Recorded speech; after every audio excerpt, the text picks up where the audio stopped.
Geopolitik luar negeri Indonesia harus ditingkatkan lebih tinggi lagi jika ingin menjadi negara global player. Salah satunya bagaimana membuat semua negara tetangga menjadi respect, hormat dengan Indonesia. Yang Indonesia harus kumpulkan secara cepat rasa hormat tersebut. Sungguh, respect is something we have to earn. Rasa hormat itu tidak bisa dipaksakan, harus dikumpulkan sedikit demi sedikit. Untuk itu, kita harus memahami apa yang terjadi dengan gerakan satu rumpun ras Melanesia. Kita harus membuat strategi khusus untuk membangun rasa hormat di kawasan timur Indonesia yang saat ini menjadi perebutan pengaruh antara Kuat dengan Tiongkok. Jadi, pertama-tama kita harus bisa menjawab mengapa Vanuatu dan Solomon Island sangat anti dengan Indonesia. Mereka gemar menyerang Indonesia. Bahkan United Liberation Movement of West Papua atau ULMWP atau gerakan separatis membebaskan Papua dari wilayah NKRI dibangun dan berpusat di Vanuatu. Kita akan membicarakan mengenai kawasan ini termasuk membahas langkah Tiongkok yang 2 kali lebih cepat dari langkah Australia dan Amerika menguasai teritori tersebut.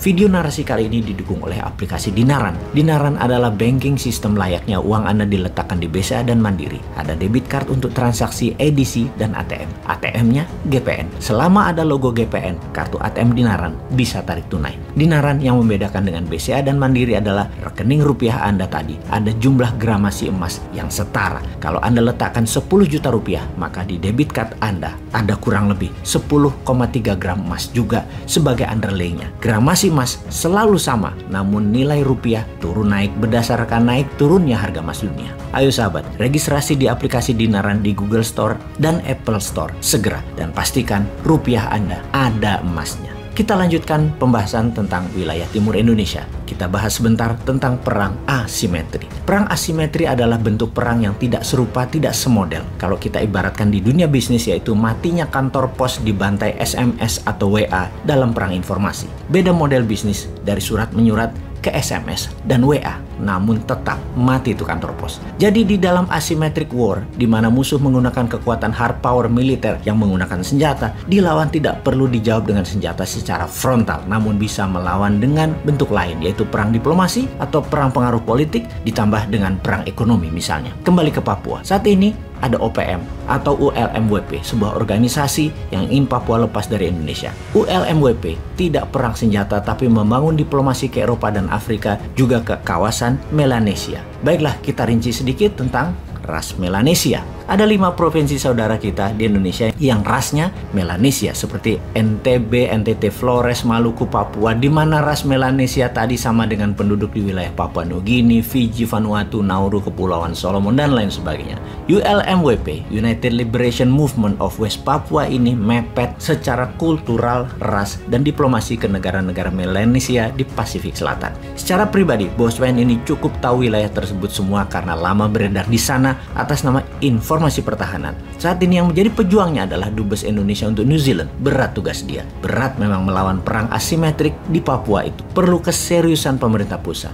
Kita melihat kelemahan bernegara di masa lalu yang harus jadi pelajaran dan jangan sampai berulang lagi kemudian. Misalnya dalam kasus Sipadan Ligitan yang diambil Malaysia. Malaysia itu mengambilnya tidak pakai senjata. Malaysia pakai kerja 20 tahunan lebih dalam silent dan shadow. Malaysia melobi Mahkamah Internasional. Malaysia melobi PBB. Kemudian meletakkan tradisional fisherman Malaysia terus beredar di sana sehingga currency ringgit, siaran radio Malaysia hingga penduduk tempatan hanya kenal Malaysia. Ketika waktunya tepat, Malaysia klaim Sipadan Ligitan. Puer, hilang wilayah itu dari peta nasional Indonesia. Indonesia kalah diplomasi, Indonesia kalah bukti.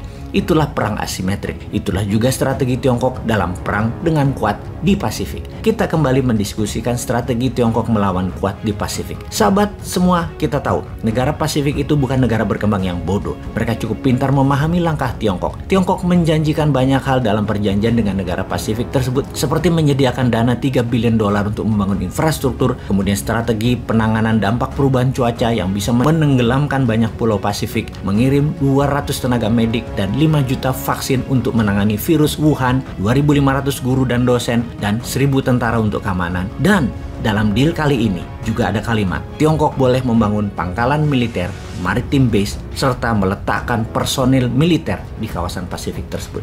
Wang Yi yang berada di Kepulauan Pasifik selama beberapa hari mengadakan kunjungan ke 7 negara Pasifik dan 3 virtual meeting dengan 3 negara lainnya. Pusat pergerakan ini semua ada di Solomon Island dan berakhir di Fiji, di mana Wang Yi memberikan pernyataan persnya akan rencana kerja dengan 10 negara Pasifik dengan Tiongkok di Fiji tersebut. Kegiatan Tiongkok di Pasifik ini menampar keras Perdana Menteri Australia yang baru Anthony Albanese karena semua ini terjadi di halaman belakang Australia sehingga membuat kuat jaga-jaga dan Canberra buru-buru juga mengirim Menteri Luar Negeri Australia ke Fiji di saat yang sama. Agaknya memang langkah Tiongkok ini bikin panik kuat dan pastinya bikin panik Australia yang kehilangan pengaruhnya di negara-negara Pasifik tersebut. Ada yang menarik di antara negara yang sedang digarap Tiongkok.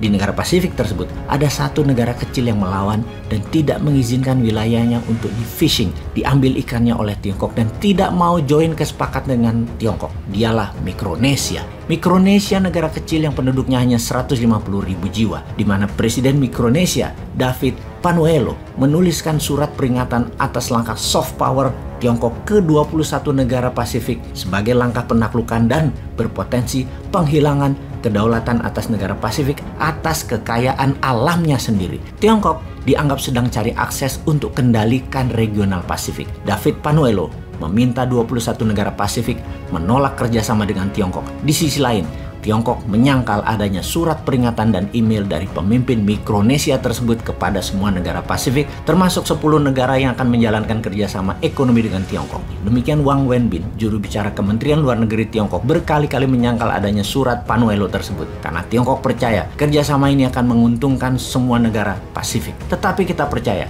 negara Pasifik itu juga tahu apa yang terbaik untuk negaranya masing-masing, apa yang jadi nation interest negara tersebut untuk berkembang maju tanpa terjebak pinjaman Tiongkok. Bisa kok membangun negara masing-masing tanpa hutang. Mudah-mudahan hasil akhirnya Wang Yi, sang Menteri Luar Negeri Tiongkok, membawa tangan kosong ketika balik ke kampung mereka ke Tiongkok. Wahai negara Pasifik, tunggu Indonesia ya. Pasti kerjasama dengan Indonesia akan lebih menguntungkan dua belah pihak. Semua pihak dapat manfaat lebih dengan adil. Indonesia sudah punya rencana besar tersebut kan ya?